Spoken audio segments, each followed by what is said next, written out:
حضرت اپنے محفوظ کتاب سے ہمیں مستفیض فرما کر اپنی مستجاب دعاؤں پر مجلس کا اختتام فرمائیں۔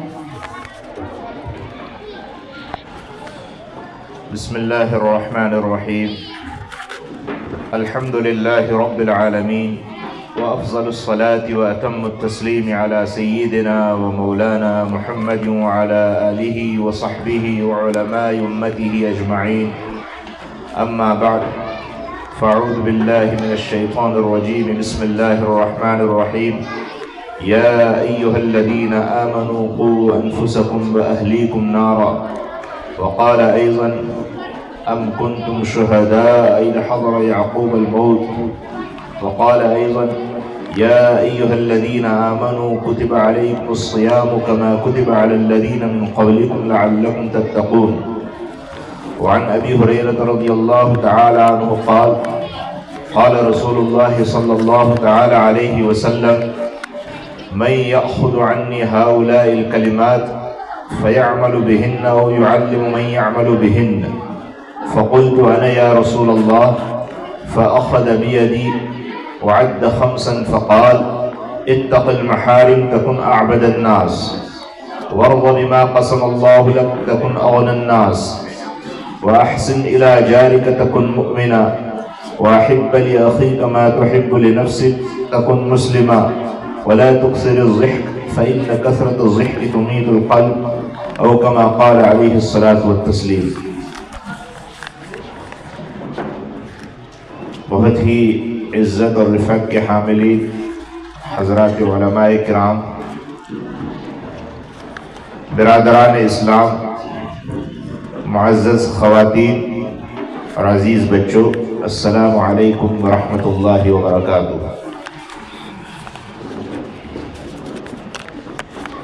اس وقت ہم رب تبارک و تعالیٰ کی بارگاہ میں جبین شکر خم کرتے ہیں کہ اس نے ہمیں ہماری بستی کے ایک بافیض اور قدیم مکتب کے سالانہ اختتامی اجلاس میں شرکت کا موقع عنایت فرمایا۔ اللہ رب العزت ہماری حاضری کو بھی قبول فرماوے اور آپ سبوں کی یہاں کی حاضری اللہ کی بارگاہ میں مقبول ہو، اور اللہ تعالی ہمیں مزید سے مزید تر کی توفیق بخشے۔ نیز ہم شکر کے کلمات پیش کرتے ہیں ذمہ داران مکتب کے حضور کہ انہوں نے ہمیں یہ زرین موقع عنایت فرمایا کہ ہم اس بابرکت اور پاکیزہ پروگرام میں شریک ہوئے اور اپنے ایمان کو تازہ کیا اور بہت ہی زیادہ تأثر لیا۔ اللہ تعالیٰ تمام یہ ذمہ داران کی خدمتوں کو قبول فرماوے۔ آج کے اس پروگرام میں جو ہم سب شریک ہیں، اس پروگرام یا اس اختتامی سالانہ اجلاس کے انعقاد کے جو پاکیزہ مقاصد ہیں، یا یوں کہیے کہ بنیادی اور اساسی جو مقاصد ہیں، ان میں ایک مقصد تو یہ ہے کہ ہماری بستی کا یہ جو مکتب ہے، اس مکتب کی تعلیمی کارکردگی اور سالانہ روداد ہمارے سامنے آئے۔ یہ مقصد الحمدللہ ثم الحمدللہ بچوں کا جو پروگرام تھا، اس پروگرام کے ذریعے جو بطور نمونہ ہوتا ہے، یہ مقصد حسن و خوبی کے ساتھ پورا ہوا۔ ننھے بچوں نے بہت ہی عمدہ پروگرام پیش کیے، تلاوتیں پیش کی، نظمیں پیش کی، نعتیں پیش کی، مکالمے پیش کیے، احادیث مبارکہ حفظ یاد کر کے پیش کی، اور اسی طرح سوال جواب کی پیرائے میں عقائد وغیرہ پیش کیے. یہ سارے پروگرام مکتب کی تعلیم کیسی ہو رہی ہے اس کی غمازی کر رہے تھے اور اس کے ترجمان تھے. ہم مبارکباد پیش کرتے ہیں ان بچوں کے پیچھے اپنے شب و روز ایک کرنے والے، اپنی توانائی، صلاحیت اور وقت صرف کرنے والے حضرات اساتذہ کرام کو بلا شبہ سب سمجھ سکتے ہیں کہ چھوٹے چھوٹے بچوں کا اسٹیج پر آ کر کوئی پروگرام پیش کرنا معمولی بات نہیں ہے. کتنی محنتوں کے بعد یہ پروگرام تیار ہوتا ہے. پروگرام تیار ہونے کے بعد ان کو جرأت اور حوصلہ دلایا جاتا ہے، تب جا کر وہ اس قابل ہوتے ہیں کہ اسٹیج پر آ کر اتنے بڑے مجمع کے سامنے حضرات علماء جس میں تشریف فرما ہوں، گاؤں کے مقتدر حضرات بھی ہوں، اپنے گھر کے لوگ بھی ہوں، خاندان کے لوگ بھی ہوں، سب کے سامنے چھوٹے چھوٹے بچوں کا پروگرام پیش کرنا یہ کوئی معمولی بات نہیں ہے. جہاں ان بچوں نے محنتیں کی ہیں، ان کے اولیاء نے فکریں کی ہیں، وہاں ان کے پیچھے ان کے اساتذہ کرام نے بھی اپنا وقت صرف کیا ہے، ان کو یاد کرایا ہے، ان کا بار بار سنا ہے. ہم اساتذہ کرام کی خدمت میں بھی اور بچوں کی خدمت میں بھی، ان کے اولیاء کی خدمت میں بھی تہنیت اور مبارکباد کے کلمات پیش کرتے ہیں. اللہ رب العزت یہ مکتب جس کی عمر 90 سال ہوئی ہے اور آج کا یہ پورا کا پورا مجمع اس مکتب سے فیض یاب ہے. 9 دہائیوں سے یہ مکتب قرآن کی تعلیم کو زندہ کیے ہوئے ہیں، دین کی تعلیم کو زندہ کیے ہوئے ہیں، اور ہم یہ کہہ سکتے ہیں کہ بہت بافیض مکتب ہے جس کی گود میں کتنے حفاظ پیدا ہوئے، کتنے علماء پیدا ہوئے، کتنے مفتیان کرام پیدا ہوئے، کتنے صلحاء پیدا ہوئے، کتنے اتقیاء پیدا ہوئے، اور کیسے کیسے نامور لوگ اس مکتب کی گود سے پروان چڑھے ہیں. اللہ تعالیٰ اس مکتب کو ہمیشہ بافیض رکھے، ہر طرف سے ہر طرف کی اس کی حفاظت فرمائے، کمی کوتاہی کو دور فرما کر جو کچھ اس کے ذمہ داران اور اساتذہ منصوبہ بندی کرے اللہ اس میں انہیں کامیاب اور کامران فرمائے. تو میں عرض کر رہا تھا کہ اس اختتامی اجلاس کے انعقاد کا ایک اہم مقصد یہ تھا کہ تعلیمی کارکردگی اور تعلیمی سالانہ رویداد سامنے آئے. والحمدللہ ہم نے اس کا مشاہدہ کیا، اپنے کانوں سے سنا، اس سے تأثر لیا. دوسرا بھی ایک مقصد اس کا یہ ہے اس طرح کے اجلاس کے انعقاد کا کہ اس بہانے بستی یا بستی کے آس پاس کے لوگ یا بچوں کے اولیاء، ماں باپ سامع یا سامعہ کی حیثیت سے حاضر ہوں تو ان تک دین کی 2 باتیں پہنچ جائیں. انشاءاللہ ہم کوشش کریں گے جو آیت پڑھی گئی ہے، جو حدیث تلاوت کی گئی ہے، اس کی روشنی میں 2-4 باتیں پیش کریں گے.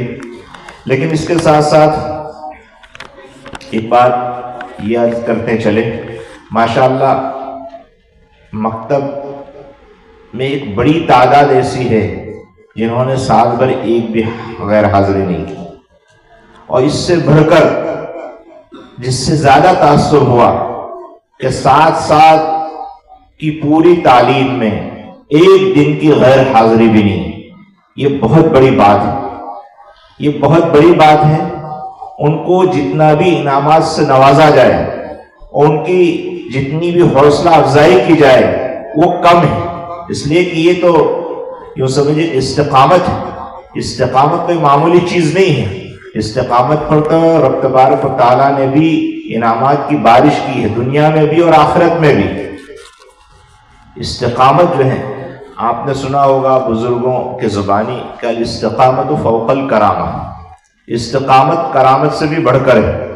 کرامت تو جانتے ہی آپ حضرات علماء کرام ہیں، کرامت کسی خدا رسیدہ بزرگ جو مومن ہے اس کے ہاتھوں خرق عادت کوئی بات رونما ہو جائے اس کو کرامت کہتے ہیں۔ جیسے کوئی بزرگ پانی پر مصلی بچھا کر نماز پڑھے، کوئی ہوا میں مصلی بچھا کر نماز پڑھے، کوئی کسی بیمار کو ہاتھ پھیر کر شفایاب کر دے۔ آپ کی بستی میں ماشاءاللہ حضرت مولانا عبد الرحیم صاحب لمباڑا رحمہ اللہ تعالی رحمۃ واسع بہت صاحب کرامات تھے۔ تو بزرگوں کے یہاں یہ جملہ مشہور ہے، الاستقامت فوق الکرامہ، استقامت جو ہے کرامت سے بڑھ کر ہے۔ 7 سال تک کسی بچے یا بچی کا بغیر کسی ناغہ اور غیر حاضری کے مکتب میں حاضری دینا یہ کرامت سے بھی بڑھ کر ہے۔ اور استقامت کو کرامت سے بڑھ کر اس لیے کہا گیا ہے بزرگوں، دوستوں اور عزیز بھائیوں، کہ استقامت یہ رب تبارک و تعالیٰ کی مطلوب چیز ہے، اور کرامت جو ہے بندوں کی مطلوب چیز ہے، اور مطلوب الہ مطلوب عباد پر فائق ہوتا ہے۔ استقامت کا مطالبہ اللہ نے کیا ہے، فاستقم کما امرت، اور بندے چاہتے ہیں کہ ہمارے کسی بزرگ یا جس کے ہم دست گرفتہ ہے، جن کے ہاتھ پر بیت ہیں، ان سے کوئی خرق عادت بات پیش آ جائے، کرامت کا ظہور ہو جائے۔ تو بندوں کا مطلوب کرامت ہے اور اللہ کا مطلوب استقامت ہے، اور ظاہر بات ہے کہ اللہ کا مطلوب بندوں کے مطلوب سے بڑھ کر ہوتا ہے۔ اس لیے بزرگوں کے یہاں مشہور ہے الاستقامت فوق الکرامہ۔ اس لیے جن بچوں اور بچیوں نے بلا ناغہ 7 سال حاضری دی ہے یا سال بھر کی حاضری دی ہے، ان کو انعامات سے خوب نوازا جائے تاکہ ان کا حوصلہ بڑھے، ان کا بھی حوصلہ بڑھے، اور جو ان کے ساتھ پڑھنے والے ان کے ساتھی ہے بچے اور بچیاں، ان کو بھی اس میں گویا شوق بڑھے، تشویق کا سامان ہے اس میں انعامات۔ جب استقامت پر اللہ رب العزت کتنے انعام دے، دنیا میں خود اللہ تعالیٰ فرمایا وَلَوْ اسْتَقَامُوا عَلَى الطَّرِيقَةِ لَأَسْقَيْنَاهُمْ مَاءً غَدَقًا، اگر سیدھی راہ پر استقامت کے ساتھ رہیں گے تو اللہ تعالیٰ فرماتے ہیں کہ استقامت کا بدلہ بھرپور بارش کے ذریعے دیں گے۔ اور ظاہر بات ہے بارش سے کس کو آپ کے جو گریز ہے، بارش کی کس کو ضرورت نہیں ہے، بارش ہی کے صدقے جو ہے ہم زندہ ہیں۔ تو استقامت یہ ایک ایسی نعمت ہے کہ جس پر رب تبارک و تعالیٰ دنیا میں بھی نوازتے ہیں اور آخرت میں بھی۔ ان الذین قالوا ربنا اللہ ثم استقاموا تتنزل علیہم الملائکہ الا تخافوا ولا تحزنوا وابشروا بالجنہ۔ موت کے وقت جو آدمی ایمان لاتا ہے، عمل صالح کرتا ہے اور اس پر مستقیم رہتا ہے، دوام کے ہمیشگی کے ساتھ وہ عمل کرتا رہتا ہے، تو موت کے وقت فرشتے اس کی خدمت میں آ کر مژدہ سناتے ہیں، بشارت اور خوشخبری سناتے ہیں کہ اب تم کو کوئی خوف نہیں، کوئی حزن و ملال نہیں، اب تمہارے لیے جنت کی بشارت ہے۔ اور خود نبی پاک علیہ السلام کی خدمت میں مجھے یاد آیا، ایک صحابی آئے، آ کر عرض کیا کہ یا رسول اللہ، کسی ایسی بات کی طرف آپ میری رہنمائی کر دیں کہ اس بات کے بعد لا اسأل عنہ احدا غیرک، آپ کے بعد میں پھر کسی سے کوئی چیز نہ پوچھوں، بس اس پر عمل کرتا رہوں۔ حضرت نے اس موقع پر فرمایا قل لا الہ الا اللہ ثم استقم، لا الہ الا اللہ پڑھو اور پھر استقامت اختیار کرو۔ تو استقامت بہت بڑی نعمت ہے، مطلوب بھی ہے، اہدنا الصراط المستقیم مانگا بھی گیا ہے۔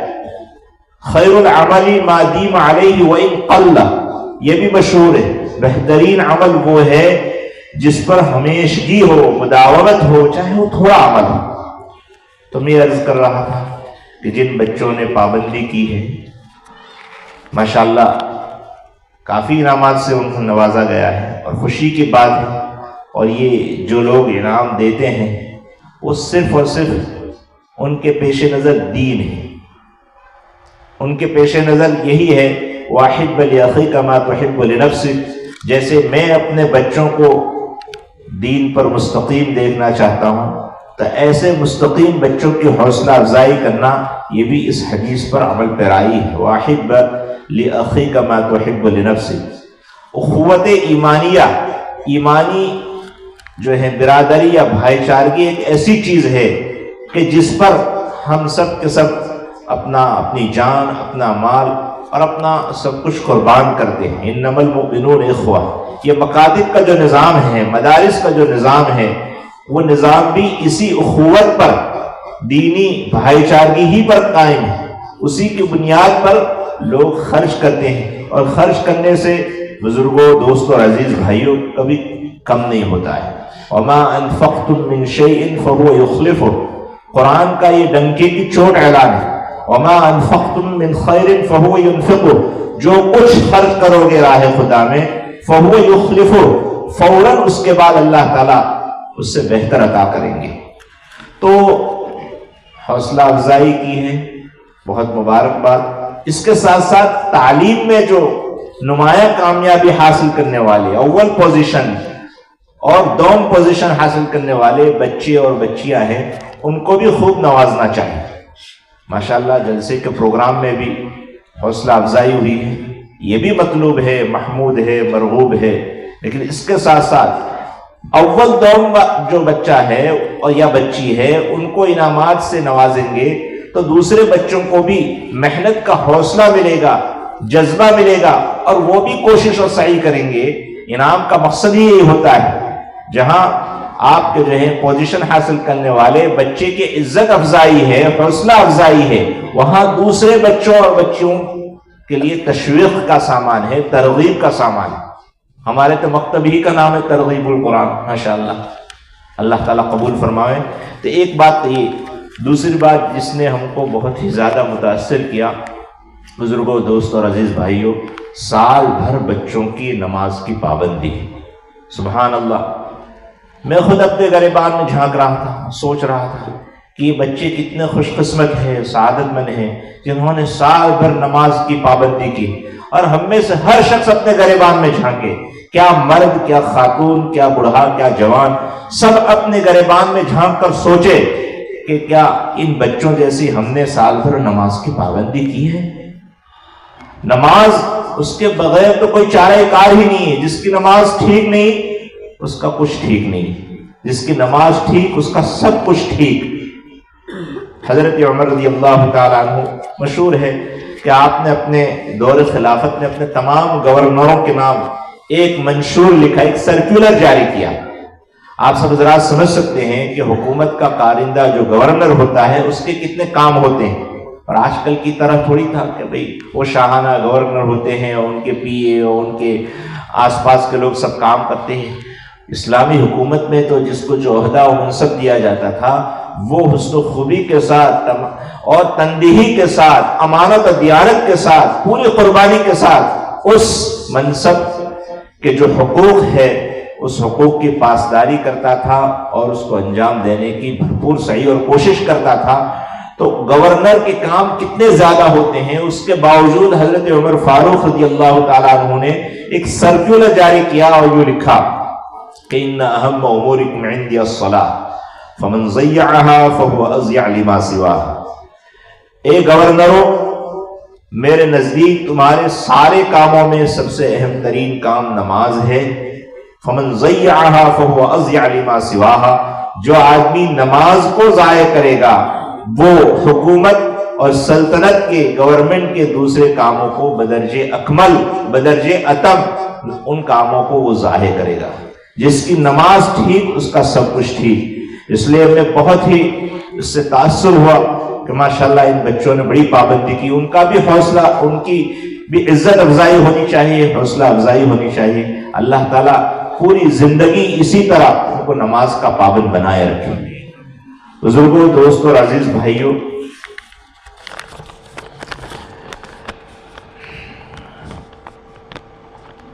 ان بچوں کو پابند بنانے میں بھی جن نوجوانوں نے کلیدی کردار ادا کیا ہے، اہم رول اور اہم پارٹ ادا کیا ہے، مجھے تو نام بھی یاد نہیں، ایک آدھ نام میں نے لکھ لیا تھا اس وسیم بھائی، وسیم بھائی جاڑا، وہ قابل رشک جوان ہے۔ دیکھیے میں جوان بھائیوں سے بھی کہوں گا کہ آپ میں اللہ رب العزت نے بڑی صلاحیتیں رکھی ہیں، جوانوں سے دین کو بڑی تقویت ملی ہے۔ اللہ کے رسول صلی اللہ تعالیٰ علیہ وسلم کا ارشاد ہے نصرت بالشباب، نصرت بالشباب، جوانوں کے ذریعے مجھ کو میرے دین کو تقویت پہنچی ہے، مجھ کو مدد ملی ہے۔ جوان جب اٹھتا ہے تو پھر معاشرے کا دھارا بدل دیتا ہے۔ جوان کے بعد میں ہی اللہ کے رسول صلی اللہ تعالیٰ علیہ وسلم نے فرمایا کہ شاب نشأ فی عبادت اللہ، جن 7 قسم کے خوش قسمت لوگوں کو عرش کا سایہ نصیب ہوگا ان میں سے ایک ہے شاب نشأ فی عبادت اللہ، وہ جوان جو اللہ کی عبادت میں پروان چڑھے۔ ماشاءاللہ ان جوانوں نے بہت اچھا اور کلیدی کردار ادا کیا ہے، وہ بھی مبارکباد ہے۔ تو جوانوں کے ذریعے دین کو تقویت پہنچی ہے۔ جب کسی سماج سوسائٹی کے جوان اٹھ کھڑے ہوتے ہیں تو پھر سماج اور سوسائٹی کا دھارا بدل دیتے ہیں اور معاشرے کی اصلاح میں کوئی دیر نہیں لگتی۔ ماشاءاللہ آج کی اس حضرت قاضی صاحب جو ناظم جلسہ تھے انہوں نے پوری کارکردگی پیش کی، تو اس میں بہت ساری چیزیں آئی۔ اس میں ایک بات یہ بھی آئی کہ جوانوں نے فکر کی ہے کہ حضرات علماء کرام سے محبت کی جائے، ان کا اکرام کیا جائے، وہ جس نوعیت کا اکرام ہے یہ دین سے محبت اور لگاؤ کی علامت ہے۔ خوش قسمت ہے ایسے نوجوان، وہ اللہ کی بارگاہ میں شکرانے کی نماز پڑھے کہ اس نے یعنی اللہ رب العزت نے ایسے نیک کاموں کے لیے ان کو قبول کر لیا ہے۔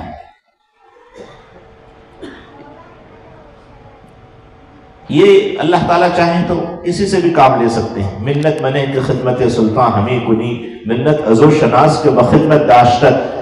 شاعر یہ کہہ رہا ہے، فارسی کا شاعر، اگر کوئی بادشاہ کا خادم ہو، چاکر ہو، وہ سب کے سامنے بھڑاس مارے کہ میں بادشاہ کی خدمت کرتا ہوں، میں بادشاہ کی آپ کے جو ہے خیال کرتا ہوں، تو یہ اس کی کم فہمی کی بات ہے، نادانی کی بات ہے۔ اگر وہ بادشاہ کی خدمت کو ترک کر دے گا، چھوڑ دے گا، تو بادشاہ کے لیے خادموں کی اور چاکروں کی کہاں کمی، لائن لگ جائے گی۔ بلکہ اس کو بادشاہ کا شکر ادا کرنا چاہیے کہ بادشاہ نے اپنی خدمت میں اس کو لیا ہے اور قبول کیا ہے۔ ٹھیک اسی طریقے سے نوجوانوں کو میں مبارکباد پیش کرتا ہوں، لیکن اس کے ساتھ ساتھ ان سے یہ عرض و گزارش ہے کہ اللہ کے حضور شکرانے کی نماز پڑھیں کہ اللہ رب العزت نے جوانوں کو دین کی خدمت کے لیے قبول کیا ہے۔ منت منے کی خدمت سلطان ہمیں کنی، احسان مت جتاؤ کہ تم بادشاہ کی خدمت کر رہے ہو، منت عزو شناس کا بخدمت داشتت، اس کا شکر ادا کرو کہ اس نے تمہیں اپنی خدمت کے لیے قبول کیا ہے۔ لیکن یہ نوجوان انشاءاللہ فکریں کرتے رہیں گے۔ نوجوانوں میں اللہ رب العزت نے تخلیقی مزاج رکھا ہے، کریٹو ان کا ذہن ہوتا ہے۔ جیسے بھی ہم نے آج سنا ایک اور چیز شروع کی ماشاءاللہ کہ جو ہے پسندیدہ یا مرغوب کھانوں کو پکایا جائے گا اور اس کے آرڈر کے مطابق جو ہے پارسل پہنچائے جائیں گے، اور اس کا جو پروفٹ یا منافع ہے وہ مسجد مدرسے کے کاموں میں لیا جائے گا۔ یہ بہت اچھی پہل ہے، بہت اچھا اقدام ہے، اس کو بھی ہم سراہتے ہیں۔ آج کے دور میں ہم سب جانتے ہیں باہر کھانے کا بہت رواج ہو گیا ہے۔ آج کے دور میں لوگ کھانے پینے کے پیچھے پیسے خوب اڑاتے ہیں۔ کیا ہی اچھا ہو کہ ہم جب اس طرح کا کوئی اشتہار آئے جوانوں کی طرف سے، کوئی اعلان آئے، تو ہم نہ چاہتے ہوئے بھی ہم کچھ پیسے اس میں لگا دیں اور ایک وقت کا کھانا گھر پر نہ پکے وہی منگوا لیں، کھا لیں، اس بہانے۔ یہ تو ہم خرما اور ہم ثواب کا مصداق ہے، ہم خرما اور ہم ثواب کا مصداق ہے کہ ہمارا کھانا بھی ہو جائے گا، ہم کو ثواب بھی ملے گا۔ ویسے بھی پیسے تو ہم یہاں سے باہر جا کر ہوٹلوں پر خرچ کرتے ہی ہیں، تو اس میں بھی ان کا تعاون کرنا چاہیے اور ان کے دست و بازو کو مضبوط کرنا چاہیے۔ میں اس موقع پر نرولی کے وہ باشندگان جو بیرون ممالک رہتے ہیں اور ہزاروں کلومیٹر دور رہ کر اپنی بستی کی مسجد، مدرسے، مکتب، علماء، بچوں کی فکر کرتے ہیں، ان کی خدمت میں بھی شکر سپاس پیش کرتا ہوں کہ یہ آپ کی سعادت مندی ہے، خوش قسمتی ہے کہ آپ اتنے دور رہ کر بھی اپنے وطن کی فکر کرتے ہیں۔ اللہ تعالیٰ ان سب کی خدمتوں کو قبول فرماوے اور ہم سب کو مکتب کی اہمیت، افادیت، نافعیت کو سمجھنے کی توفیق دے اور اس کو تقویت پہنچانے کی ہمت ہم سب کو عطا فرمائے۔ بزرگوں، دوستوں اور عزیز بھائیوں، مکتب کی اہمیت، اس کی افادیت کیا ہے وہ سب ہم سمجھ سکتے ہیں۔ آج ہمارے ہندوستان میں جو دین زندہ ہے اور ہماری نسلوں میں جو دین چل رہا ہے، اس کا پورا صحرا مکاتب کے سر جاتا ہے۔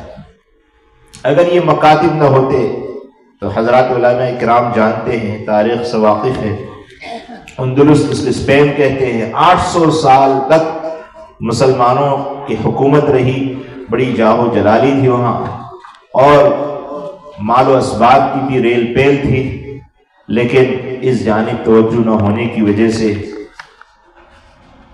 عیسائیوں کا تسلط ہو گیا اور شدہ رفتہ بالکل ہی دین وہاں سے ختم ہو گیا اور پورے ملک پر عیسائیوں کا قبضہ ہو گیا۔ لوگ ہجرت کر کے آس پاس کے ممالک میں چلے گئے۔ اب کچھ جا کر سال ہا سال کے بعد مسلمان وہاں آباد ہو رہے ہیں۔ علامہ اقبال علیہ رحمہ کا مشہور واقعہ ہے کہ ان کے سامنے کسی نے مکتب اور مکتب کے ملاؤں پر نقد کرنا چاہا، تو جس نشست پر آپ بیٹھے تھے، جس بیٹھک پر آپ بیٹھے تھے، اپنی بیٹھک کو سنبھالا اور اس کے بعد کہا کہ تم کیا کہہ رہے ہو؟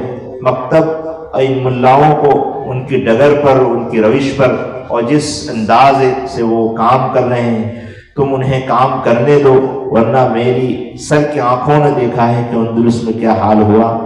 اللہ تعالیٰ غریق رحمت فرماوے ہمارے علماء دیوبند کو کہ انگریز جس وقت اس ملک سے گئے اس کے بعد سب سے پہلی فکر یہی کی کہ ہندوستان کے مسلمانوں کی ایمان اور ان کے نسلوں کی ایمان کی حفاظت کس صورت ہو، اور پھر اللہ تعالیٰ نے ان کے قلوب پر یہ الہام کیا اور مکاتب کا جال پورے ہندوستان میں، بالخصوص ہمارے گجرات میں جتنے منظم مکاتب ہیں الحمدللہ ثم الحمدللہ اور جگہ پر نہیں ملتے، یہ اللہ رب العزت کا کرم ہے، احسان ہے۔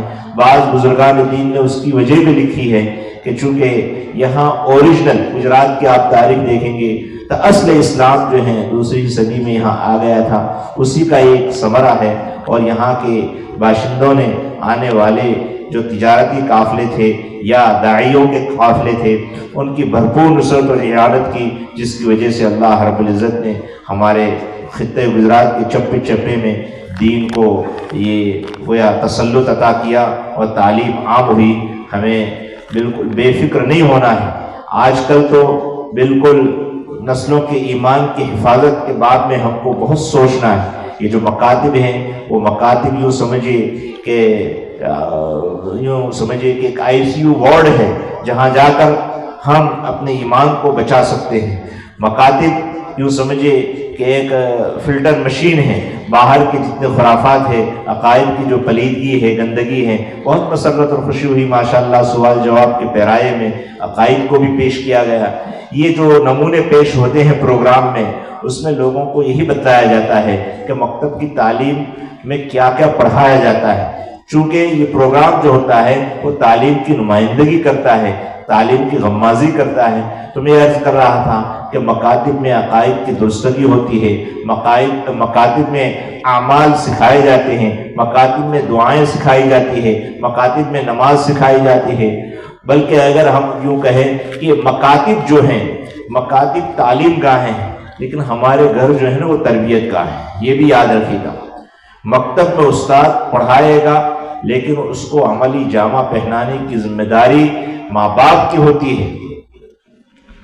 کھانے کی دعا، ظاہر بات ہے مکتب میں تو کھانا ہے نہیں، وہ سیکھ کر آیا ہے تو آپ کھانے سے پہلے کھانے کے آداب کا مذاکرہ کریں، کھانے سے پہلے آپ جو ہاتھ دھلوائے، کھانے سے پہلے بسم اللہ، اور بچپن میں آپ جو سکھائیں گے وہ آپ کے جو ہے بالکل ایسے ہو جائے گا جیسے نقش علی الحجر، پتھر کی لکیر کی طرح ہو جائے گا۔ حضرت نبی پاک علیہ الصلوۃ والسلام کی سیرت میں بھی بچوں کی تربیت کے سلسلے میں ہم کو کچھ نمونے ملتے ہیں۔ لقد کان لکم فی رسول اللہ اسوۃ حسنہ، نبی پاک علیہ الصلوۃ والسلام کی سیرت جو ہے وہ ہماگیر سیرت ہے۔ ہر موڑ پر نبی پاک علیہ الصلوۃ والسلام نے امت کی رہنمائی کی ہے۔ ایک مرتبہ کا واقعہ ہے، حضرت گھر میں صدقے کی کھجوریں آپ نے الگ رکھی ہوئی تھی۔ حضرت حسن رضی اللہ تعالیٰ عنہ چھوٹے تھے، 2-2.5 سال کے تھے، گھر میں آئے اور صدقے کی کھجوروں میں سے ایک کھجور لے کر منہ میں رکھ لی۔ اتنے میں نبی پاک علیہ الصلوۃ والسلام کی تشریف آوری ہوئی۔ آپ نے دیکھا جب بچے کوئی میٹھی چیز کھاتے ہیں تو منہ سے رال ٹپکتی ہے، کہ حسن کے منہ سے رال ٹپکتی ہے، تو آپ فوراً سمجھ گئے کہ منہ میں کھجور ہے، اور یہ وہی کھجور ہے جو صدقے کی کھجور ہے۔ نبی پاک علیہ الصلوۃ والسلام اور آپ کا گھرانہ صدقے کی کھجوریں نہیں کھاتا، تو آپ نے اسی وقت، حالانکہ 2-2.5 سال کا بچہ ہے، ان کو کیا معلوم کہ ہدیہ کیا ہے، صدقہ کیا ہے، زکوٰۃ کیا ہے، لیکن نبی پاک علیہ الصلوۃ والسلام نے فرمایا یا بنی الا تعلم انا لا ناکل الصدقہ، تم کو نہیں معلوم کہ صدقہ ہم نہیں کھاتے۔ یہ جملہ گویا ان کے دل کے اوپر ایسا بیٹھ گیا کہ حضرت حسن فرماتے ہیں کہ تا حین حیات اس جانب کو التفات ہی نہیں ہوا، تو بچپن کی سکھلائی ہوئی باتیں۔ حضرت ام سلمہ رضی اللہ تعالیٰ عنہ کے ساتھ ایک بچہ وہ لے کر آئی تھی نبی پاک علیہ الصلوۃ والسلام کے پاس، اور ربیب بن کر آیا تھا، وہ بھی چھوٹے تھے۔ ایک مرتبہ کھانا پیش کیا گیا، وہ بچے تھے ان کے بیٹے جو آپ علیہ الصلوۃ والسلام کے پاس ربیب بن کر آئے تھے، تو انہوں نے کھانا ادھر ادھر سے کھانا شروع کیا۔ آپ نے جو ہے اور بائیں ہاتھ سے کھانا شروع کیا، تو آپ نے جو ان کا ہاتھ پکڑا اور اس کے بعد یہ کہا کہ یا بنی سم اللہ قل بیمینک، اے بیٹے تم بسم اللہ پڑھو اور اپنے داہنے ہاتھ سے کھاؤ، وقل مما یلیک، اور اپنے سامنے سے کھاؤ۔ حضرت جو ام سلمہ رضی اللہ تعالی عنہا کے صاحبزادے ہیں، وہ کہتے ہیں کہ بچپن کی باتیں آپ علیہ الصلوۃ والسلام نے ہم کو سکھائی، زندگی بھر یاد رہی۔ تو ہمیں اپنے بچوں کی تربیت کے سلسلے میں ماں باپ کو قربانی دینی پڑے گی۔ آج کل حال ایسا ہو گیا ہے، بہت معذرت کے ساتھ تلخ نوائی پر، کہ ہمیں پتہ ہی نہیں ہوتا کہ ہمارے بچے کہاں جاتے ہیں، کیا کرتے ہیں۔ گھر میں آنے کے بعد باپ جو ہیں بیٹوں کو وقت دینے کے لیے تیار نہیں، ماں اپنے بیٹوں کو وقت دینے کے لیے تیار نہیں۔ یہ بہت افسوس کی بات ہے، بلکہ جو متمول لوگ ہیں جن کو اللہ نے مال و دولت دیا ہے، ان کے گھروں میں تو باپ کا کمرہ الگ، ماں کا کمرہ الگ، بیٹے کا کمرہ الگ، بیٹی کا کمرہ الگ، کچھ پتہ نہیں کہ وہ اپنے اپنے کمروں میں بند ہو کر خلوت میں کن کن گناہوں سے وہ آپ کے جو آلودہ ہو رہے ہیں، اس کا کچھ پتہ نہیں۔ بزرگوں، دوستوں اور عزیز بھائیوں، یہ دور ایسا ہے کہ ہمیں اپنے بچوں کو دوست بنا کر رکھنا پڑے گا۔ تربیت کے بعد میں ہمیں بہت فکر کرنی پڑے گی، تب جا کر ماحول کی آلودگی سے وہ بچ پائیں گے، تب جا کر وہ گناہوں سے بچ پائیں گے، تب جا کر ان کی صحیح و اسلامی تربیت ہوگی۔ ورنہ پھر قرآن پاک میں کہا ہی ہے کہ اولاد بھی وبال ہے، مال بھی وبال ہے۔ اگر ہم صحیح و اسلامی تربیت نہیں کریں گے تو وبال جان بن جائیں گے۔ اللہ کے رسول صلی اللہ تعالیٰ علیہ وسلم نے تربیت کے گڑ سکھائے ہیں، دعائیں سکھائی ہیں، اور بچوں کی تربیت کے بعد میں نبی پاک علیہ الصلوۃ والسلام نے کب سے فکر فرمایا؟ جیسے رمضان کا مہینہ آتا ہے تو رجب کا چاند دیکھ کر رمضان کی تیاریاں شروع ہو جاتی ہیں، اور اسی وقت سے آپ نے یہ فکر فرمائی اور دعا کی اللہم بارک لنا فی رجب و شعبان وبلغنا رمضان، خدایا ہمارے رجب و شعبان میں برکتیں دے اور عافیت کے ساتھ، سلامتی کے ساتھ رمضان تک پہنچا دے۔ تو رمضان کے ساتھ آپ کا یہ اہتمام تھا، اس کے محتم شان ہونے کی وجہ سے 2 مہینے پہلے آپ دعائیں شروع کر دی۔ اسی طرح بچوں کی صحیح و اسلامی تربیت کے بعد میں آپ نے کب سے فکر کی؟ جب سے آپ رشتے ازدواج کے لیے کوشاں اور آپ کے جو ہیں تلاش کر رہے ہیں، آپ جوڑوں کو تلاش کر رہے ہیں، اس وقت سے یہ کہا کہ دیکھو شادی کی جاتی ہے 4 وجہ سے، حسب کی وجہ سے، حسب نسب کی وجہ سے، اور مالداری کی وجہ سے، حسن جمال کی وجہ سے، اور دینداری کی وجہ سے۔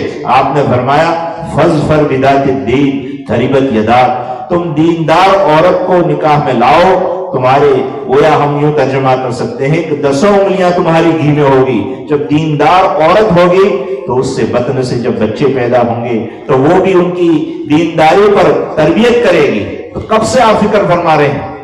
آپ سوچ سکتے ہیں۔ اور اس کے بعد آپ نے بتایا بچے کی ولادت ہو تو اس کے کیا حقوق ہے، ماں باپ پر بچے کے کیا حقوق ہے، اچھا نام رکھنا ہے، 7 دن پر عقیقہ کرنا ہے، اور اس کے بعد ان کے صحیح و اسلامی تربیت کرنی ہے۔ مائیں ہوتی ہے، بعض مائیں، آپ نے بایزید بستامی رحمۃ اللہ علیہ کا واقعہ بزرگوں سے سنا ہوگا، بڑا مشہور واقعہ ہے، بہت ہی پرتاثیر واقعہ ہے۔ حضرت بایزید بستامی علیہ الرحمہ جن یتیم تھے، اور ان کی والدہ جو ہیں لوگوں کے گھر جھاڑو پوچھا برتن مانج کر وہ اپنے بچوں کی تربیت کر رہی تھی۔ ایک مرتبہ بچہ جب 7 سال کا ہوا اپنا بایزید، تو سوچا کہ مجھے اسے کسی بزرگ کی خدمت میں پیش کرنا چاہیے تاکہ وہ تعلیم تربیت سے آراستہ پیراستہ ہو۔ کسی نے بتلایا کہ پڑوس کی بستی میں کوئی آپ کے برگزیدہ ہستی ہے، کوئی بزرگ ہے، وہ اپنے بیٹے کو لے کر گئی اور پھر اس بزرگ سے یہ کہا کہ حضرت یہ میرا بیٹا آپ کی خدمت میں رہے گا، جب تک ولایت یعنی اللہ کا قرب نہیں مل جاتا، ولی نہیں بن جاتا، تب تک آپ اس کو واپس نہ کریں۔ بچہ چھوٹا تھا، 7 سال کی عمر ہی کیا ہوتی ہے۔ بزرگوں، دوستوں اور عزیز بھائیوں، سننے جیسی بات ہے، خاص کر ہماری جو مائیں بہنیں سن رہی ہیں، کیا پاکیزہ جذبہ تھا۔ باپ کا سایہ اٹھ چکا ہے، بیچاری لوگوں کے گھر کام کاج کر کے اپنے بچوں کا جو ہے پالن پوشن کر رہی ہے، لیکن اس کے باوجود سوچا کہ نہیں، مجھے اپنے بیٹے کو خدا رسیدہ بنانا ہے، ولی بنانا ہے، تو فوراً کسی بزرگ کی خدمت میں چھوڑ کر آئی۔ یہ پاکیزہ جذبات ہوتے ہیں ماؤں کے، اور اس بزرگ سے یہ کہا کہ آپ کی خدمت میں رہیں گے کچھ دن۔ آپ جو ہے یہ کہا کہ جب تک ولایت کا تاج اس کے سر پر نہ سج جائے تب تک آپ واپس نہ کریں۔ اس کے بعد جو ہے کچھ دنوں کے بعد یا کچھ ماہ کے بعد حضرت بایزید بستامی کو والدہ کی یاد ستانے لگی، تو اس بزرگ سے یہ کہا کہ آپ مجھے اجازت دیں، 1 آدھ دن کی میں والدہ کی ملاقات کر کے آ جاؤں اور اپنی آنکھوں کو ٹھنڈا کروں، اور مجھے بہت یاد ستا رہی ہے۔ اب اس بزرگ سوچنے میں، فکر میں پڑ گئے، اگر جانے دیتا ہوں تو اس کی والدہ کے ساتھ جو میں نے وعدہ کیا ہے وہ ٹوٹے گا، یا یہ واپس آئیں گے یا نہیں جانے دیتا تو یہ معصوم سا بچہ، اس کا دل ٹوٹے گا۔ تو اب وہ کشمکش میں تھے کہ کیا کرے، تو اس بزرگ نے ایک ترکیب یہ کی کہ معمول کے مطابق جو سبق تھا اس سے کئی گنا سبق ان کو دیا، اور یہ کہا کہ شام تک تم اس سبق کو یاد کر لو تو میں تم کو چھٹی دوں گا۔ وہ بزرگ سمجھ رہے تھے کہ سبق یاد نہیں ہو پائے گا، اور میں جس کشمکش میں ہوں اس کشمکش سے میں نکل آؤں گا۔ اب یہ چھوٹے سے بچے تھے، اس بچے نے بھی فرمان جائی ان ماؤں پر کیسے تربیت کی ہوگی۔ اس بایزید بستامی علیہ الرحمہ چھوٹے سے بچے تھے، سبق یاد کرنا شروع کیا اور اللہ کے حضور یہ دعا کی کہ خدایا آپ تو ناممکنات کو ممکن بنا دیتے ہیں، اشکیہ کو شکیہ کر دیتے ہیں۔ مجھے معلوم ہے کہ اتنا زیادہ سبق ایک دن میں یاد نہیں ہو سکتا، مجھے اپنی ماں کی یاد میں ملاقات میں جانا ہے، یاد آ رہی ہے، آپ مجھ کو یاد کرا دیں۔ اللہ تعالیٰ نے جو ہے ان کو سبق اس دن یاد کرا دیا، اور بلا اٹک کے استاذ کو جا کر سنا دیا۔ اب استاذ بھی مجبور ہو گئے، چھٹی دے دی۔ وہ بچہ جب اپنے گھر جاتا ہے اور گھر پر دستک دیتا ہے، ماں گھر کے اندر ہے، گھر سے اندر سے آواز آتی ہے کہ کون ہو؟ کہا میں آپ کا بیٹا بایزید۔ ماں نے کہا کہ نہیں، میرا بایزید نہیں ہو سکتا، میرا بایزید اتنا جلدی آ ہی نہیں سکتا، جب تک کہ ولایت کا تاج اپنے سر پر وہ سجائے گا نہیں تب تک وہ نہیں آئے گا۔ اس کے بعد والدہ نے دروازہ نہیں کھولا، اور وہ ایسے ہی اپنے والدہ کی ملاقات کیے بغیر واپس آئے۔ کچھ اسی طرح کا واقعہ ہے۔ اس کے بعد استاذ کو آ کر سنایا، استاذ کی لگن اور استاذ کی توجہ اور عنایت اور بڑھ گئی، اور بہت کم مدت میں آپ کے جو ہیں ان کو ولایت کا گویا تاج پہنا دیا، ان کے سر پر امامہ آپ کے جو باندھا، اور ان کو بوسہ لیا۔ طالب علم بھی، بایزید بھی اپنے استاذ کی آپ کے جو ہے دست بوسی کر کے دعائیں لے کر پھر والدہ کی خدمت میں حاضر ہوئے۔ تو والدہ نے دروازہ کھولا اور پھر بٹھایا، اپنے ہاتھوں ان کو پانی پلایا، اکرام کیا، اور اللہ کا شکر ادا کر کے، بلکہ یوں کہا کہ میں اللہ کے حضور شکرانے کی نماز پڑھ کے آتی ہوں، اور پھر اسی مصلی پر یہ کہا کہ اللہ میں اسی دن کی منتظر تھی، آج آپ نے میرے بیٹے کو نواز دیا ہے، اب آپ میرا جو فیصلہ کریں۔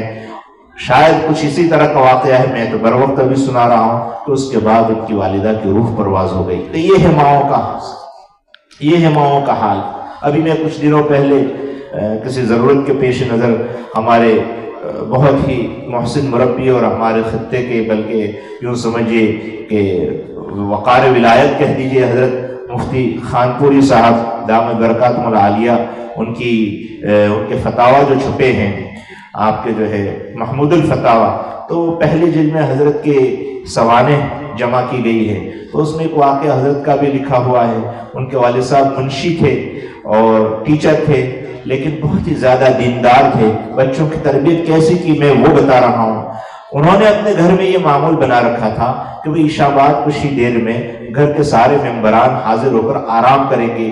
کسی دن مفتی صاحب چھوٹے تھے، کسی دن مفتی صاحب جو وقت طے تھا اس سے کچھ تاخیر سے پہنچے، دروازے پہ آ کر دروازہ دستک دے رہے ہیں، کھٹکھٹا رہے ہیں، لیکن نہ والد صاحب کھول رہے ہیں اور نہ والدہ اور دوسرے بھائی بہنوں کی ہمت ہو رہی ہے کہ والد صاحب کی اشارے یا اجازت کے بغیر دروازہ کھولیں۔ پوری رات حضرت مفتی صاحب دروازے کے باہر بیٹھے رہے۔ تو یہ ہے ماں باپ کی توجہ اور ماں باپ کی تربیت کا ثمرہ۔ آج دیکھیے اللہ تعالیٰ نے کہاں سے کہاں تک پہنچا دیا۔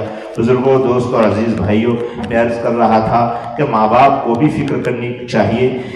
میں بہت مبارکباد پیش کرتا ہوں یہ پابندی کرنے والے بچوں کے اولیاء کو کہ انہوں نے بھی اپنے جذبات کی قربانی دی۔ ان 7 سالوں میں ہو سکتا ہے اپنے خاندان میں کوئی شادی بیاہ بھی رہی ہوگی، ہو سکتا ہے کوئی اور تقریب بھی آئی ہوئی ہوگی، ہو سکتا ہے کہ بچوں کی گھومنے پھرنے کا بھی کوئی موقع رہا ہوگا، سورت یا بھروچ جانے کا بھی کوئی موقع رہا ہوگا، لیکن انہوں نے اپنے بچوں کی تعلیم کو پرائیورٹی دی، ترجیح دی۔ انشاءاللہ ثم انشاءاللہ یہ ان کی استقامت اور یہ ان کی تعلیم کے باب میں پابندی ایک بہت بڑا انقلاب برپا کرے گی، اور ان کی زندگیاں انشاءاللہ سنت و شریعت کی پابند رہے گی۔ اللہ تعالیٰ ان ماں باپ کو بھی جزائے خیر اور اجر جزیل عطا فرمائے۔ بزرگوں اور دوستوں، بات بڑھ رہی ہے اور موقع کی مناسبت سے چونکہ ماہ مبارک آ رہا ہے، اللہ تعالیٰ روزے کی غایت اور مقصد یہ بتا رہے ہیں کہ کتب علیکم الصیام کما کتب علی الذین من قبلکم لعلکم تتقون۔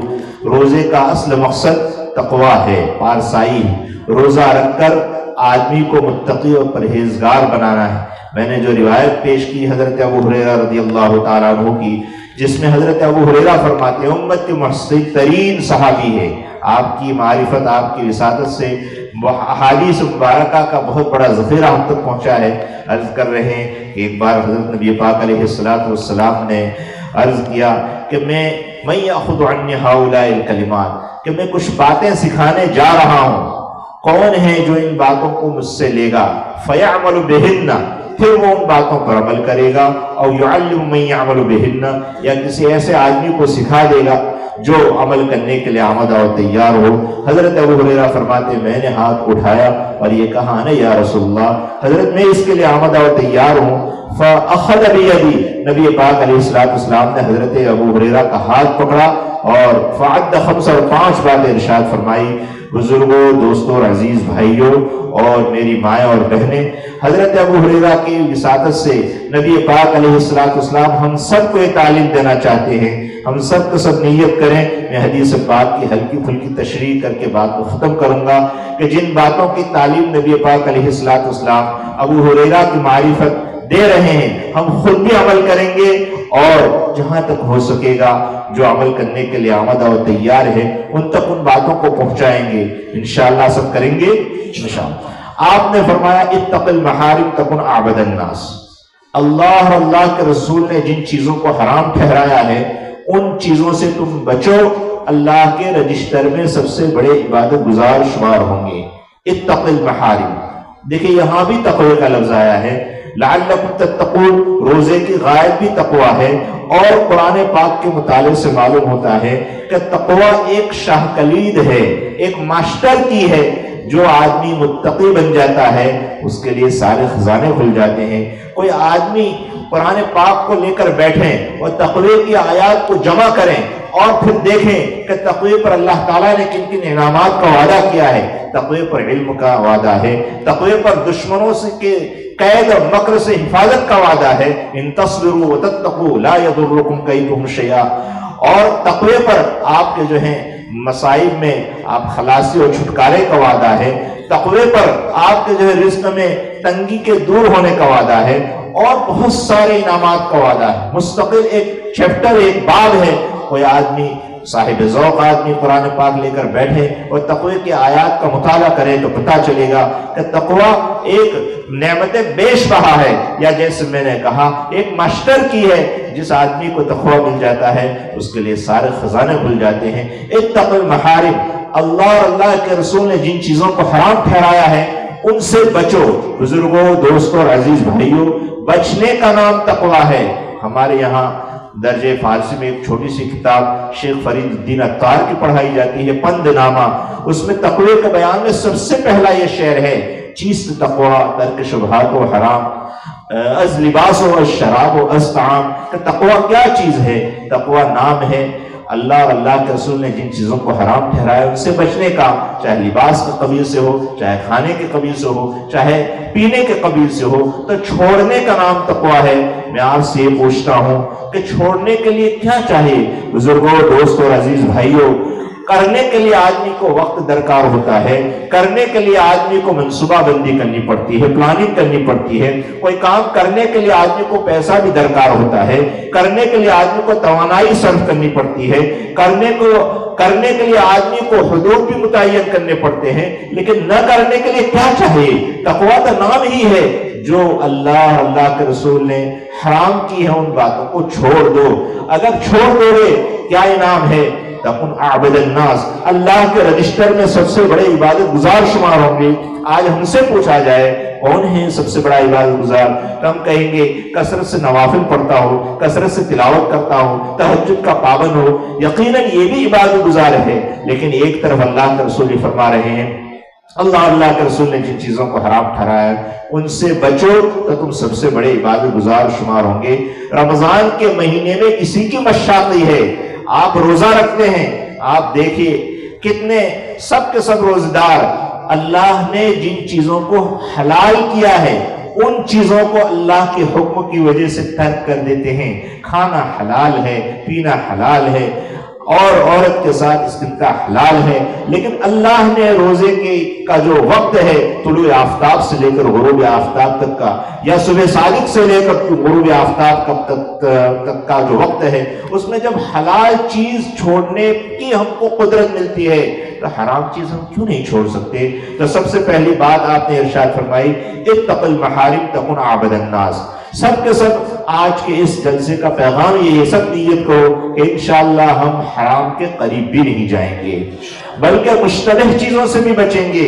اللہ کے رسول صلی اللہ تعالیٰ علیہ وسلم نے فرمایا کہ الحلال بین والحرام بین وما بینہما امور مشتبہات فمن اتقى من الشبہات فقد استبرأ لدینہ وعرضہ۔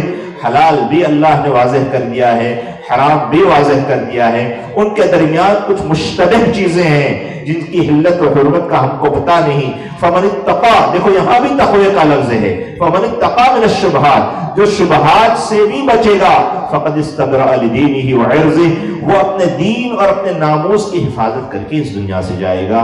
تو پہلی بات آپ نے ارشاد فرمائی، اتق المحارم تکن اعبد الناس وارض بما قسم اللہ لک تکن اغنى الناس۔ اللہ نے آپ کے مقدر میں جو کچھ لکھ رکھا ہے اس پر راضی رہو۔ رزق کے معاملے میں خاص کر تو تم اللہ کے دفتر میں، رجسٹر میں سب سے بڑے مالدار شمار ہوں گے۔ مالداری اسباب اور سامان کی زیادتی کا نام نہیں ہے، مالداری در حقیقت دل کا غنا ہے۔ لیس الغنا بکثرت العرض ولکن الغنا غنا النفس۔ اس لیے بزرگوں اور دوستوں، حضرت شیخ زکریا علیہ الرحمن فضائل اعمال میں بہت ہی عمدہ بات لکھی ہے، بلکہ وہ حدیث کا مفہوم ہے کہ اگر ہم اللہ کے دیے ہوئے تھوڑے سے رزق پر رضامند رہیں گے تو کل قیامت کے دن اللہ تعالیٰ ہمارے تھوڑے اعمال پر راضی ہو جائیں گے۔ بہت بڑی بات ہے، اس کو قناعت کہا جاتا ہے، تھوڑے پر راضی رہنا اس کو قناعت کہتے ہیں۔ کریمہ ہمارے یہاں چھوٹی سی کتاب پڑھائی جاتی ہے، اور اس وقت کم فہمی میں یہ باتیں ہماری سمجھ میں نہیں آتی۔ کریمہ کے اندر خود قناعت کے باب میں یہ ہے کہ قناعت کند ہر کے نیک اخترس، قناعت بہرحال اولا ترس، قناعت تو جو نیک نصیبے والا ہوتا ہے وہ اختیار کرتا ہے، وہ قناعت تو بہرحال بہت بہتر خصلت اور خوب ہے۔ تو دوسری بات آپ نے ارشاد فرمائی کہ وَرْضَ بِمَا قَسَمَ اللَّهُ لَكَ تَكُنْ أَغْنَى النَّاسِ۔ تیسری بات آپ نے ارشاد فرمائی وَأَحْسِنْ إِلَى جَارِكَ تَكُنْ مُؤْمِنًا، اپنے پڑوسیوں کے ساتھ اچھا سلوک اور برتاؤ کرو، تم اللہ کے رجسٹر میں مومن کامل شمار ہوں گے۔ پڑوسیوں کے حقوق کے باب میں ہم آئے دن حضرات علماء کرام کی زبانیں سنتے ہی ہیں۔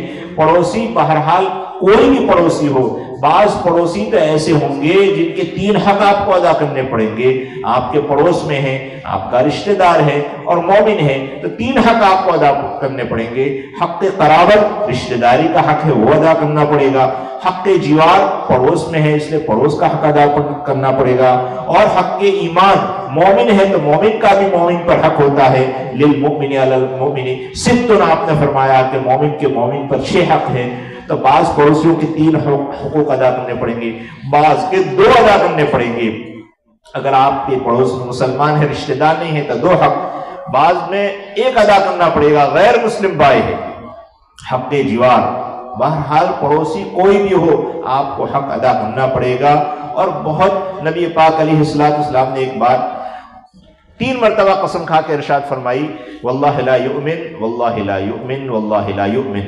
صحابہ کرام کے کان کھڑے ہو گئے، سب کے سب حیران اور ششدر تھے کہ پتہ نہیں آج کس کی قسمت پھوٹی ہے کہ حضرت نبی پاک علیہ السلام 3 مرتبہ قسم کھا کے فرما رہے ہیں کہ بخدا و مومن نہیں، بخدا و مومن نہیں، بخدا و مومن نہیں۔ اس کے بعد آپ نے بات ارشاد فرمائی الذی لا یأمن جارہ بوائقہ، کہ وہ شخص مومن نہیں کہ جس کا پڑوسی اس کی طرف سے ایذا رسانی کے باب میں سہما رہے۔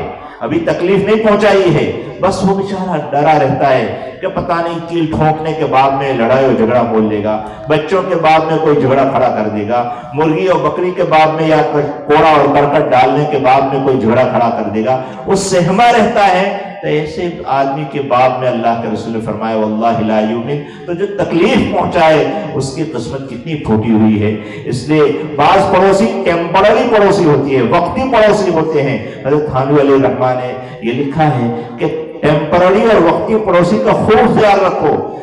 جیسے ہم کسی سرکاری محکمے میں گئے ہیں، لائٹ بل بھرنے گئے ہیں، بینک میں گئے ہیں، وہاں کیوں اور لائن میں کھڑے ہیں، تو ہمارے آگے پیچھے جو کھڑے ہیں وہ ہمارے پڑوسی ٹیمپرری پڑوسی ہے۔ ٹرین میں ہماری سیٹ کے ساتھ کسی کی سیٹ آ گئی، وہ ٹیمپرری پڑوسی ہے، اس کا زیادہ خیال رکھو۔ حضرت تھانوی علیہ الرحمہ حکیم الامت تھے، آپ نے فرمایا کہ وقتی پڑوسی کا زیادہ خیال اس لیے رکھنا ہے کہ اگر تکلیف پہنچا دی تو پتہ نہیں اب معافی اور معذرت کا موقع ملے گا کہ نہیں۔ ٹرین میں آپ ہیں گجرات کے، وہ ہے کیرلا کے، آپ ہیں گجرات کے، وہ ہے کرناٹکا کے، تو پتہ نہیں اس کی ملاقات ہوگی یا نہیں۔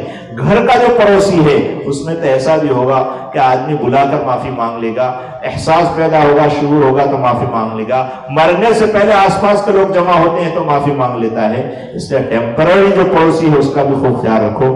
وَأَحْسِنْ إِلَىٰ جَارِكَ تَكُنْ مُؤْمِنًا وَأَحِبَّ لِأَخِيكَ مَا تُحِبُّ لِنَفْسِكَ تَكُنْ مُسْلِمًا۔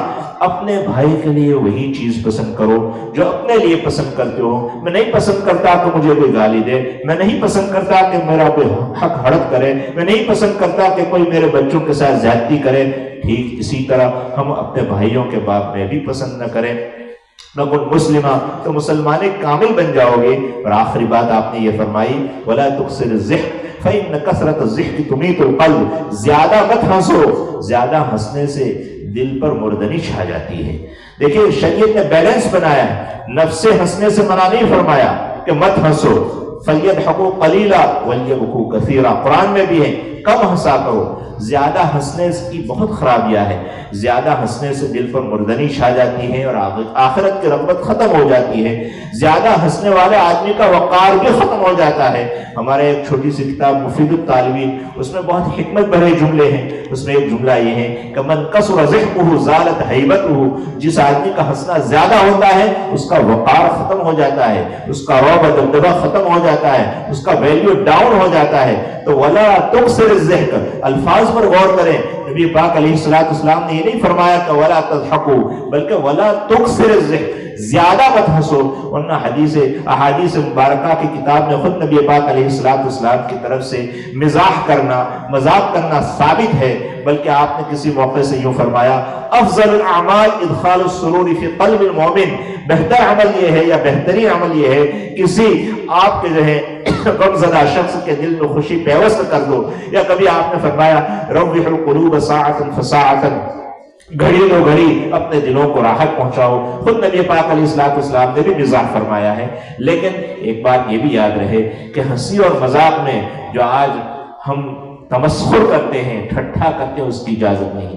آپ ہنسنے ہنسانے میں 3 باتوں کا خیال کریں تو شریعت کی طرف سے فل اجازت ہے۔ ایک بات تو یہ ہے کہ ہنسنے ہنسانے میں جھوٹ نہ بولے۔ مشکوٰۃ شریف کی روایت ہے، آپ نے فرمایا کہ ویل ویل ویل لمن یکذب لیضحک بہ الناس، ہلاکت ہے ہلاکت ہے ہلاکت ہے اس شخص کے لیے جو جھوٹ بولتا ہے تاکہ اس جھوٹ کا سہارا لے کر لوگوں کو ہنسائے۔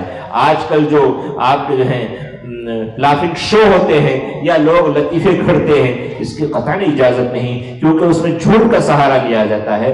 آپ علیہ السلام نے مزاح فرمایا اور بالکل مبنی پر صداقت تھا۔ کبھی آپ نے کہا کسی بڑھی عورت کو کہ بڑھی عورت کہ تم جنت میں نہیں جاؤ گی، بوڑھی عورت سے یہ کہا، جب وہ رونے لگی تو کہنے آپ نے فرمایا کہ بھئی بڑھاپے کی حالت میں تم جنت میں نہیں جاؤ گی، اس لیے کہ جنتی عورتوں کی یا مردوں کی عمریں تو 30-33 سال کی ہوگی۔ تو اس طرح آپ نے مزاح فرمایا ہے۔ تو ایک بات خیال رہے، ہنسی مذاق میں کہ جھوٹ نہ بولا جائے۔ دوسری بات کا خیال رہے کہ ہنسی مذاق میں کسی کی دل آزاری نہ ہو، کسی کی دل شکنی نہ ہو، کسی کا دل نہ دکھے، اس کا خیال کیا جائے۔ اور تیسری بات اس کو اس حدیث سے معلوم ہوا وَلَا تُكْسِرِ الضِّحْكَ فَإِنَّ كَثْرَةَ الضِّحْكِ، تمہیں زیادہ ہنسنا نہیں ہے، گھڑی دو گھڑی یا موقع بموقع ٹھیک ہے، لیکن کوئی آدمی اپنا شیوائی بنا لے، دن بھر یہی کرتا رہے تو یہ بھی ٹھیک نہیں ہے۔ اگر ان 3 باتوں کا خیال کیا جائے تو شریعت کی طرف سے ہنسنے ہنسانے کی اجازت ہے۔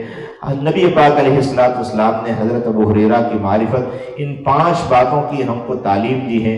انشاءاللہ ہم سب کے سب ان باتوں پر عمل کریں گے، اور جو عمل کرنے کے لیے تیار ہوں، اس لیے کہ آپ نے حضرت ابو ہریرہ کا ہاتھ پکڑ کر یہ فرمایا تھا کہ مَن یأخذ عنی ہؤلاء الکلمات فیعمل بہن او یعلم من یعمل بہن، کون ہے جو ان پر خود عمل کرے یا ایسے لوگوں تک پہنچائے جو عمل کرنے کے لیے تیار ہو۔ یہ بھی ایک دعوت و تبلیغ کا اسلوب ہے کہ کوئی بات بتاتے وقت خود مخاطب کو اور سامع کو بھی ایگری کیا جائے اور اس کو داعی بھی بنا کر چھوڑا جائے کہ بھئی تم کسی اور تک بھی یہ بات پہنچاؤ۔ اللہ تعالیٰ اس پروگرام کو بھی اپنی بارگاہ میں قبول فرماوے۔ مکتب کی جو اور مکتب سے متعلق جو ہماری جہتی خدمات یہاں ہو رہی ہے، اور مکتب سے وابستہ حضرات جو فکر کر رہے ہیں، اللہ ان فکروں کو بھی برابر فرمائیں، اور ہمارے بچوں اور بچیوں کو دین کے داعی شدائی فدائی بنائیں، اور ہماری اور ہمارے نسلوں کے ایمان کی حفاظت فرمائیں۔ آمین وآخر دعوانا الحمدللہ رب العالمین۔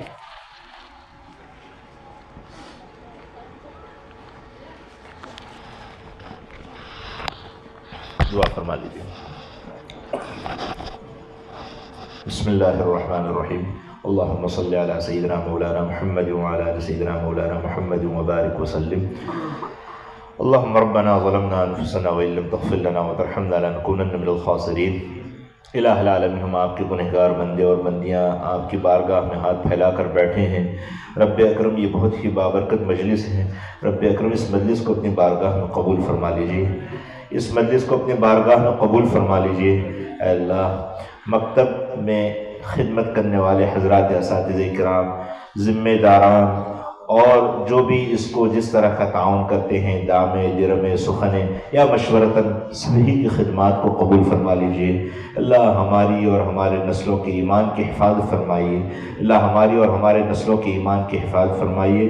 اے الہ العالمین، اس مجمع میں جو حاضرین حاضرات ہیں، اللہ سب کی جائز تمناؤں کو اپنی بارگاہ میں قبول فرمائیے، اور سب کی ضروریات کا غیب سے انتظام فرمائیے، اور جو جس طرح کی آپ سے تمنا رکھتے ہیں اور جو جس طرح کی دعائیں آپ کی بارگاہ میں مانگتے ہیں، اے اللہ سب کی دعاؤں کو قبول فرمائیے، اور ہم سب کو عافیت کے ساتھ، صحت و تندرستی کے ساتھ ماہ مبارک تک پہنچائیے، اور قدردانی کی توفیق مرحمت فرمائیے۔ اللہ جل کر دب کر ڈوب کر مرنے سے اور ایکسیڈنٹ کی موت سے حفاظت فرمائیے۔ اے اللہ ہماری بے شمار ضرورتیں ہیں، سب سے بڑی ضرورت تو یہ ہے کہ آپ کی رضا اور خوشنودی مل جائے۔ آقا گدا پرور سائل ہوں تیرے در پر، میں اور تو کیا مانگوں، بس تو مجھے مل جائے۔ اللہم ربنا تقبل منا انک انت السمیع العلیم وتب علینا یا مولانا انک انت التواب الرحیم، وصلی اللہ تعالی علی خیر خلقہ محمد وعلی آلہ وصحبہ اجمعین۔